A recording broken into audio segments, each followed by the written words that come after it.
Tax আর TDS এর ভেতর পার্থক্য কি? দেখুন, টিডিএস মানে হলো যে যখনই আপনি রোজগার করবেন সেই রোজগার থেকে একটা অ্যাডভান্স ট্যাক্স কেটে নেওয়া হবে।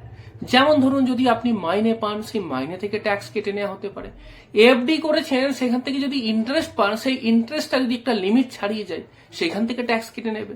বাড়ি ভাড়া দিয়েছেন সেখান থেকেও আপনার টিডিএস কেটে নিতে পারে। এই টিডিএস এর উদ্দেশ্যটা হচ্ছে যে লোকে যদি ট্যাক্স এড়িয়ে যাতে না যায় সেই কারণের জন্যই আপনি প্রথমেতেই ট্যাক্সটা কেটে রাখলেন। সুতরাং এই টিডিএসটা আপনার একটা অ্যাডভান্স ট্যাক্স পেমেন্ট, এটা কিন্তু আপনার অ্যাকচুয়াল ট্যাক্স লায়াবিলিটি নয়। তাহলে অ্যাকচুয়াল ট্যাক্স লায়াবিলিটি কিভাবে হিসেব হবে?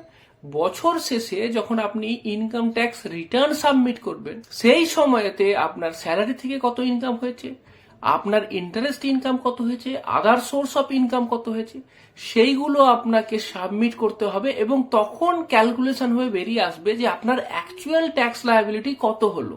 এইবার যদি আপনার অ্যাকচুয়াল ট্যাক্স লায়াবিলিটিটা যত টিডিএস কেটেছে তার থেকে বেশি হয় তাহলে আপনাকে আরো ট্যাক্স জমা করতে হবে।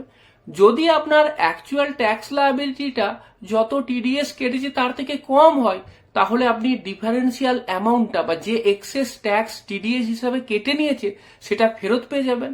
বা যদি এমন হয় যে আপনার কোনো ট্যাক্স লায়াবিলিটি হয়নি কিন্তু তবুও টিডিএস কেটে নিয়েছে ইনভেস্টমেন্টেতে কারণ লিমিটটা ছাড়িয়ে গিয়েছিল বলে, তাহলে সেক্ষেত্রে আপনি পুরো টিডিএস যেটা কেটেছে সেটা ফেরত পেয়ে যাবেন। কিন্তু এক্ষেত্রে একটা জিনিস মনে রাখতে হবে যে টিডিএস ফেরত পেতে গেলে কিন্তু অবশ্যই আপনাকে আইটি রিটার্ন সাবমিট করতে হবে।